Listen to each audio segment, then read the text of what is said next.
Hello, parents, and welcome back to Parent Shift, a place where we talk about conscious parenting. Tomorrow is Guru Purnima, and I thought let me breach this subject and have a chat with each one of you about the Guru Tattva in parents. Now, our Shastras have said this many, many times that parents are indeed the first guru of a child, capable of shaping and impacting the true destiny of the child. In fact, if there is someone who can significantly impact the prarabdha and the current life karmas of a child and even bring a lot of puru punya to the child, that's the parents. Our Shastras even have gone on to compare parents to devas when it says Matru Devo Bhava, Pitru Devo Bhava, right? However, let's also understand the first guru, the first devata of a person, of a child, is not the one who can give the finest lecture. I speak to so many parents, and in today's parenting, almost everybody has mastered the art of nagging and correcting and giving logic and delivering fine lectures to their children. But remember, the first guru is not the person who gives the finest lectures to the child. The first guru of a child is the one that the child learns to truly imitate and become better in life. And this is where we have to ask a very critical question, that are you, as today's parent, really willing to practice the discipline, restraint, and integrity that is expected of a guru? Yes, gurus are the highest level of discipline, highest level of restraint, highest level of integrity. There are many other qualities, but these are very critical of a guru. Are you, as a parent, disciplined, restrained, and practicing integrity to a level that is expected of a guru? In fact, most of modern parenting is often demanding respect from the child and nagging the child to follow things, whereas what they behave as is something that children cannot genuinely respect. So many parents are asking the child to work on their health or physical discipline. They themselves are physically indisciplined. They're asking the child to practice true sense of hygiene and structure, whereas they themselves are unstructured and all over the place. They want the child to respect, but they themselves are doing all the negative things of life. And so many other examples. I'm going to invite you to reflect on your own parenting, your own lifestyle, the way you are living your own life. The way you honk the car when you drive, the way you talk to your neighbors or guard or maids. Your child may ignore your advice, but your child is consciously studying your life. They observe how you speak when you're angry. They look at how you treat your own parents. They look at how you break promises, how you treat each other as husband and wife. They look at how dependent you are on your phone or your other habits of food or certain things like alcohol or smoking or whatever it is that you are addicted to. They look at how you avoid gym or avoid sports or avoid taking care of your own self. They see how you sleep late or how you have very unhealthy sleeping habits. They also see how you behave when especially nobody can punish you. So children are learning some very intricate lessons. Children are learning how you abuse power. Children are learning how you abuse entitlement. Children watch and understand how you abuse others with your ego, with your intentions, with all your desires. Children do not merely inherit our teachings.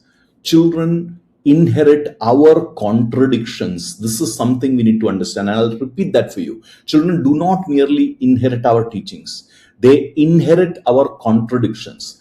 And the fuller we are of our contradictions in life, the more they will not listen to us and learn from the contradictions. That's the crisis that parenting is facing today. We have lost our moral authority because what we say and what we live are two hugely different things. For some people, those are a lot of small things. For some people, they are many big things. Authority can come from from real values, but authority will never come with age. Authority will never come from money. Authority will never come from control. Parents today, instead of using or wielding authority based on their values and characters, are trying to pass on authority to their child because of their age, their money, their control that they have on the child. And the child is not going to listen to some of these things beyond a certain level. A parent has to have moral authority. A parent's moral authority is going to come when your conduct supports your instructions. A parent will have moral authority when your discipline is stronger than the child's impulsiveness or your impulsiveness.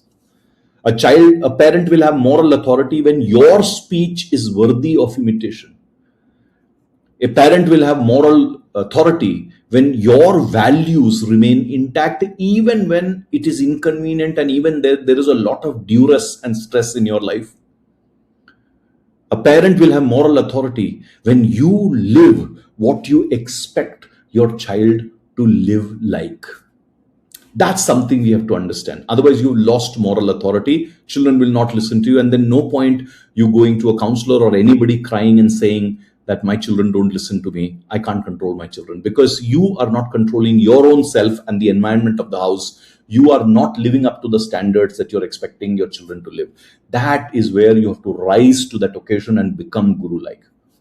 So here are 5 lessons that I want to leave with you, which children are learning from you, and you must be correct on this. Number 1, the silent lesson children are learning from you is how you use your time and your life. You are basically teaching the child what deserves attention and what not. So if you use your time and life to give attention to unnecessary things, fighting, bickering, wasting time, doing this, that, and the other, not being productive or being stuck in one thing, criticizing your boss or whatever you're spending your time and life with, children are learning that. Children are learning what you deserve attention. So if you want your child to learn the right use of time and life, you use time and life correctly. They will learn it.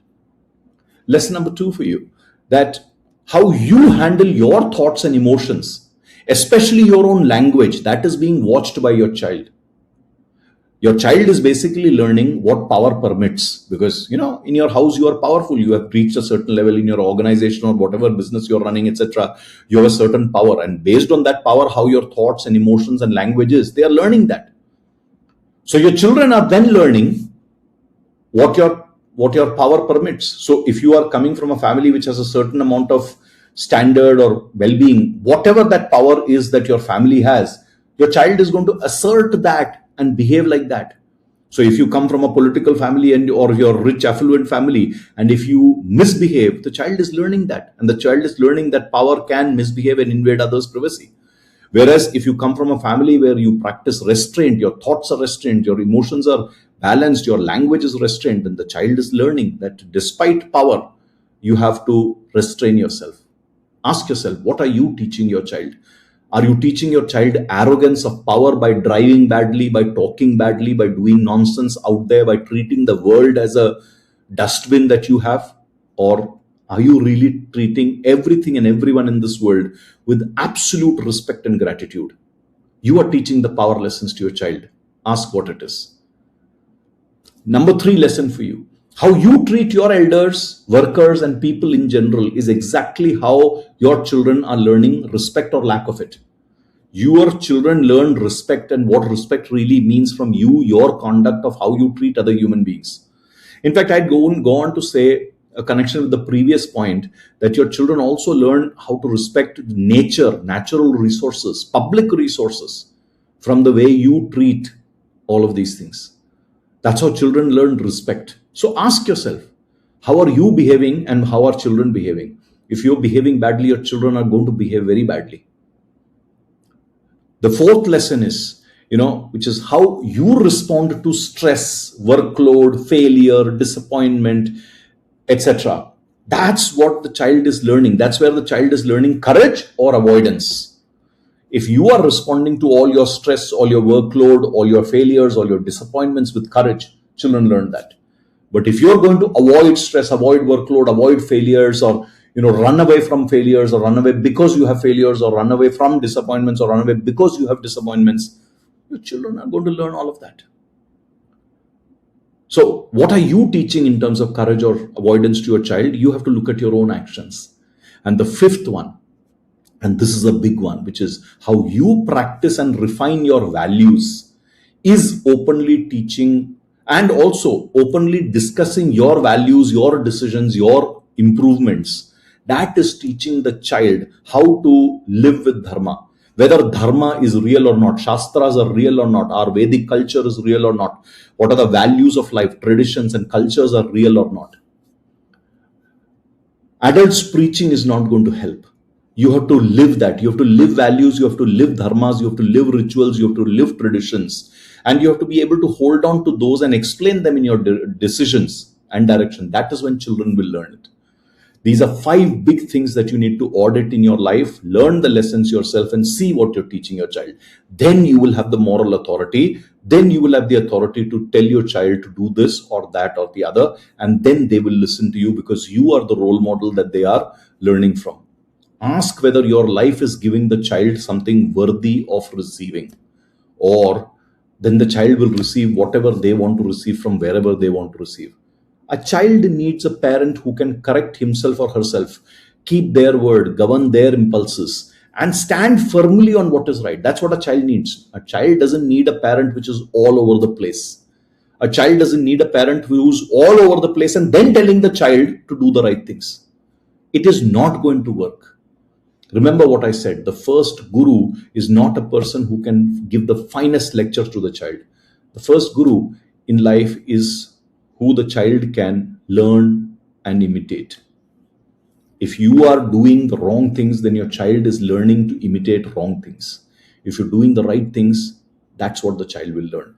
If you are doing the right things, the child will listen to you. If you're doing the wrong things, the child will not listen to you, but nevertheless go on to do the wrong things. That's the dilemma of modern parenting that many parents out there have to resolve.